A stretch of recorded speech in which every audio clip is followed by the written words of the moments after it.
Olá, meus queridos irmãos, a paz de Deus. Nós estamos iniciando mais uma videoaula aqui no nosso canal. Gostaria de te agradecer por tudo que você tem feito, não é? De que maneira? Como um ato de gratidão mesmo, por tudo aquilo que cada um de vocês tem feito, acompanhando os vídeos, curtindo, comentando. Esse é o último vídeo desse trimestre, tá? É o último vídeo desse trimestre, quarto e último trimestre das lições bíblicas, né? E quero agradecer a Deus pela sua vida e agradecer você por tudo aquilo que cada um de vocês tem realizado aqui no nosso canal. É de muita valia essa fala minha, porque de qualquer forma eu preciso ser grato, grato a Deus e grato a vocês aí por fazer deste canal um canal de bênção. Tá ok? Então, meu querido, se você quer resgatar este slide, se você tem interesse em adquirir os materiais deste slide, fique à vontade, acesse o grupo, tá, de estudo bíblico no link da descrição abaixo, tá ok? E aquele pedido maroto que a gente sempre faz aqui, para você curtir, comentar, compartilhar, deixar seu like, seu joinha e nos ajudar na divulgação da palavra de Deus. Tendo dito tudo isso, vamos para a nossa temática, né? Nossa temática está aí, ó. As promessas de Deus são infalíveis. Nós vamos falar sobre a infalibilidade, podemos dizer assim, das promessas de Deus, né? Deus, ele não falha. Ah, o textuário, como vocês podem ver, está aí, tá aí em Números, capítulo de número 23, versículo de número 19. É o textual que diz: Deus não é homem para que minta, nem filho de homem para que se arrependa. Porventura diria ele, não o faria, ou falaria e não o confirmaria? Então são duas perguntas para nós, né? Deus não é homem para que minta, e nem filho de homem para que se arrependa, né? Um outro texto aqui, ó, da verdade prática, é esse aqui, ó. As promessas de Deus são infalíveis porque Deus e sua palavra sempre cumprem um propósito. Glória a Deus. A leitura bíblica em classe, nós podemos ler, e porque está aqui ó, em Salmos 102, nos versos 25 ao 27, que diz: Desde a antiguidade fundaste a terra, e os céus são obras das tuas mãos. Eles perecerão, mas tu permanecerás. Todos eles, como uma veste, envelhecerão. Como roupa os mudarás e ficarão mudados. Mas tu és o mesmo, e os teus anos nunca terão fim. Glória a Deus. Vamos para outra leitura bíblica em classe, que está em 2 Pedro capítulo 3, versículo 13, que diz: Ignoreis uma coisa, que um dia para o Senhor é como 1000 anos e 1000 anos como um dia. O Senhor não retarda a sua promessa, ainda que alguns a tenham por tardia, mas é longânimo para convosco, não querendo que alguns se percam, senão que todos venham a arrepender-se. Mas o dia do Senhor virá como o ladrão de noite, no qual os céus passarão com grande estrondo, e os elementos ardendo se desfarão, e a terra e as obras que nela há se queimarão. Olha aí, Pedro trazendo uma palavra poderosa. Aí, do versículo 11, 12 e 13, diz: Havendo, pois, de perecer todas estas coisas, que pessoas vos convém ser em santo trato e piedade, aguardando e apressando-vos para a vinda do dia de Deus, e os céus em fogo se desfarão e os elementos ardentes se fundirão? Mas nós, segundo a sua promessa, aguardamos novos céus e nova terra em que habita a justiça. Glória a Deus. Esse aí, verdades práticas, né? Verdade prática, o texto bíblico, tá? E vamos para a nossa introdução. A nossa introdução é que vai delimitar ou delinear aquilo que nós vamos falar aqui nesta aula, né? Então, deixa eu só ajeitar aqui um pouquinho a tela, pronto. Então, a infalibilidade das promessas de Deus é o primeiro tópico. Segundo, por que as promessas de Deus são infalíveis? A realidade bíblica desta infalibilidade, os resultados desta infalibilidade na vida do cristão, a postura do cristão em relação a esta infalibilidade. Então, são esses subtópicos aí que nós iremos abordar, ok? Então, vamos aqui, ó. Deus é infalível, ô glória. Aqui, ó, a infalibilidade de Deus. Tá vendo aí o alvo e a flecha, né? Acertando o alvo bem no meio, certo. O alvo correto. Deus nunca erra o seu alvo, né? A infalibilidade de Deus. Esta infalibilidade é uma característica, uma característica central de sua natureza que aponta para sua incapacidade de errar ou falhar. Salmo 102, e aí os versos 25 e 27. Sua infalibilidade está ligada à sua imutabilidade, que reflete a perfeição absoluta de Deus, cuja fidelidade e justiça são inabaláveis. Então, a infalibilidade de Deus é uma característica central de sua natureza. Então, Deus não muda, Deus não falha, né? Deus, ele não erra, ô glória. Isso aí é uma das características da natureza. Se alguém perguntar qual é uma das características da natureza de Deus, é que vai uma, que é a infalibilidade. E aí também tem a imutabilidade, que ele não muda, e a infalibilidade fala eh, da sua forma da sua forma de ser, da sua maneira de agir, da sua maneira de operar também, né? Ele é infalível. Sua imutabilidade também, ele não muda, né? Que reflete a perfeição absoluta de Deus, cuja fidelidade e justiça são inabaláveis. Então, sua infalibilidade nos dá a certeza de que podemos confiar nele incondicionalmente. Tem um texto na Bíblia que diz que, ainda que o homem seja infiel, Deus permanecerá fiel dentro dos seus propósitos, tá, gente? Dentro do propósito de Deus, dentro daquilo que Deus estabeleceu, ele é fiel para velar e zelar pela sua palavra. Então, exemplos bíblicos de infalibilidade de Deus em suas promessas. Então, a promessa feita a Abraão, né, Gênesis 12, e aí versículo 13, 1 ao 3, depois o capítulo 21, versículo 1 ao 3, a libertação de Israel do Egito, Êxodo 3, versículo 7 ao 10, depois capítulo 12, versículo 41. A vinda do Messias, Isaías 7, 14, Mateus 1, versículo 22 ao 20. Também Gênesis 3,15, né? Fala do proto-evangelho. Estes exemplos demonstram que Deus é absolutamente fiel em cumprir suas promessas, independentemente do tempo ou circunstâncias. Vamos lá. A promessa do retorno de Cristo. Aqui, ó, trata-se de uma promessa que, apesar do tempo em que foi feita, é um exemplo poderoso da infalibilidade de Deus, sendo uma promessa infalível. 2 Pedro 3, versículo 8 ao 13. Pedro deixa bem claro que a aparente demora do Senhor não indica uma falha ou esquecimento de sua promessa. E ali, ó, tem a imagem, né, ilustrativa. E lhes disseram: Varões galileus, por que estáis olhando para as alturas? Esse Jesus que dentre vós foi assunto ao céu, virá do modo como viste subir. Atos 1:11. Pelo contrário, a demora reflete a longanimidade e misericórdia de Deus, que deseja que todos tenham uma oportunidade de arrependimento e não pereçam.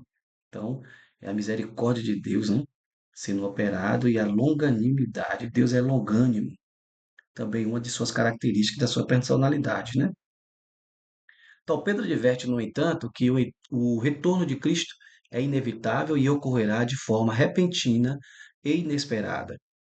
Porém, isso acontecerá no tempo de Deus, que é diferente do nosso. Tenha fé perseverante, né? Não, não te agonia o tempo de Deus. Não te agonia. O tempo de Deus é diferente do tempo do homem. Sendo assim, os crentes devem viver em santidade e expectativa, confiando plenamente na fidelidade de Deus e em suas promessas. A palavra de Deus é infalível. A Bíblia é repleta de exemplos de como Deus honrou sua palavra ao longo da história, confirmando que suas promessas são verdadeiras, infalíveis e imutáveis. Essas passagens bíblicas nos encorajam a confiar plenamente em Deus e em Sua palavra, sabendo que Ele é fiel e que podemos contar com Sua imutável fidelidade hoje e sempre. Hebreus 13, versículo 8. Tudo isso revela a diferença entre Deus e o ser humano, reafirmando que quando Deus fala, ele age, quando promete, ele cumpre. Quando Deus promete, ele cumpre, né? Deus, ele é imutável. Então aqui ó, a imagem ilustrativa aqui de Jeremias 1:12, e disse-me o Senhor, viste bem, porque eu velo sobre a minha palavra para cumpri-la. Glória a Deus. Até o texto de Jeremias 1:12. Segundo ponto, Deus não mente e nem se arrepende. O caráter de Deus e suas promessas. Então, a veracidade e fidelidade de Deus. As promessas de Deus são infalíveis porque estão diretamente condicionadas ao caráter verdadeiro e fiel de Deus. Então, Deus não mente nem se arrepende. No texto do capítulo 23 de Números, Balaão não consegue ir contra a vontade de Deus. Convocado por Balaque para amaldiçoar Israel, ele preferiu obedecer a Deus, cuja ordem era abençoar o povo. Essa passagem revela que Deus não age como os homens que podem mudar de opinião, arrepender-se ou ceder à pressão, sendo sua palavra firme e inabalável. Isso é uma garantia que podemos confiar totalmente em suas promessas, sabendo que ele jamais falhará com a verdade. Verdade. Então Deus, ele não mente e nem se arrepende. Em detrimento do homem, né? O homem, ele muda, até mediante pressão, o homem tem a capacidade de mudar a sua fala, seu modo de agir, de pensar, mas Deus não. Ninguém manipula Deus. Deus é imanipulável. Ninguém consegue manipular. Vamos lá. Então, o arrependimento de Deus. Há uma aparente contradição entre Números 23:19 e em relação a Gênesis 6:6. E para compreendê-lo adequadamente, é importante entender a diferença entre o arrependimento de Deus e do homem. O arrependimento humano significa um sentimento de tristeza e pesar por um erro cometido. O arrependimento de Deus reflete seu desagrado e tristeza pela degradação moral e espiritual da humanidade. Então, aqui, o arrependimento humano está condicionado ao erro cometido, a uma falha humana cometida. E aí a pessoa se arrepende de ter feito aquele ato. Porém, quando se fala de arrependimento de Deus, reflete o seu desagrado com relação ao comportamento da humanidade, né? E a sua tristeza pela degradação moral e espiritual da humanidade. Então muda de figura. Não é se arrepender de uma ação que ele cometeu, ou não era para ter feito isso. Não, não existe.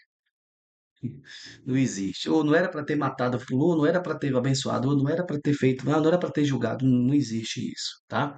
É o arrependimento, nesse sentido ali de Gênesis 6:6, fala que Deus se entristeceu, né? Reflete o desagrado, que Deus se desagradou e ficou triste pelo estado crítico moral tão rebaixado que a humanidade chegou. Então é dentro desse aspecto.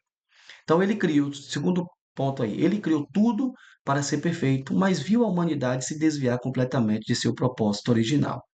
Sendo assim, o arrependimento de Deus é uma expressão emocional de Deus diante da rebelião humana, mas não implica que ele errou ou que seus planos falharam.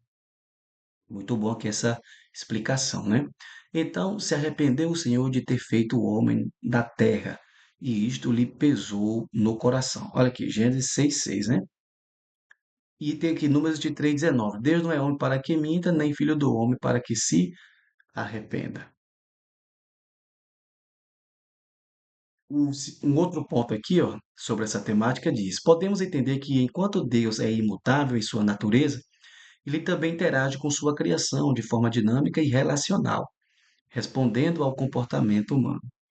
O pesar que ele demonstrou em Gênesis 6,6 é um reflexo de sua santidade e justiça, que não tolera o pecado, mas também de seu amor, que sente a dor da separação causada pela maldade humana. Então, o arrependimento de Deus, em Gênesis 6,6, é um fenômeno teológico chamado antropopatismo, que é uma atribuição de características e atitudes humanas a Deus, no sentido de que a mensagem seja mais compreendida. Terceiro tópico aqui, tá? Terceiro e último tópico: as infalíveis promessas de Deus. Então, a infalível promessa de redenção, a promessa de salvação é um plano glorioso. Vamos lá. Em sua onisciência e presciência, Deus não foi pego de surpresa com a queda do ser humano. Pelo contrário, o plano de Deus já estava estabelecido desde a fundação do mundo. A infalibilidade das promessas de Deus é, portanto, sustentado pela certeza de que seu plano de redenção, formulado antes da fundação do mundo, é irrevogável e absoluto. Não há falhas ou surpresas, tudo está acontecendo conforme propósito de Deus. Então, a promessa da vida eterna. Então, aqui, ó, a promessa da vida eterna. Junto com o seu plano de salvação, Deus promete a vida eterna. 1 João 2, versículo 24 e 25.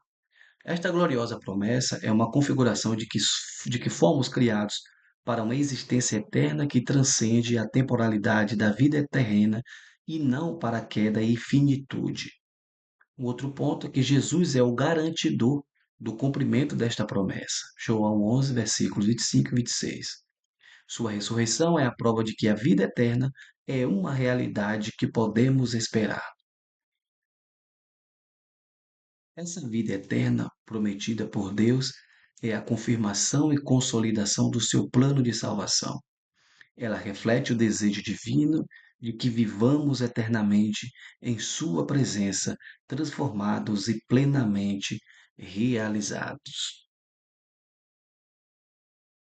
A esperança forjada na promessa infalível de Deus.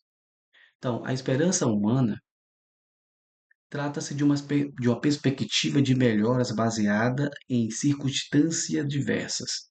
No entanto, as promessas infalíveis de Deus oferecem uma certeza que transcende as limitações humanas. Isso porque a esperança do crente é forjada e fundamentada num Deus infalível, cujas promessas também são infalíveis.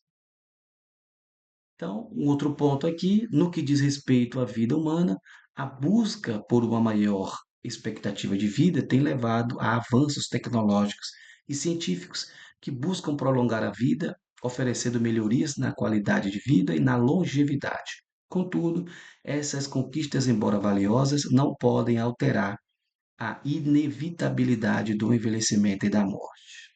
É verdade. Está aqui a imagem ilustrativa.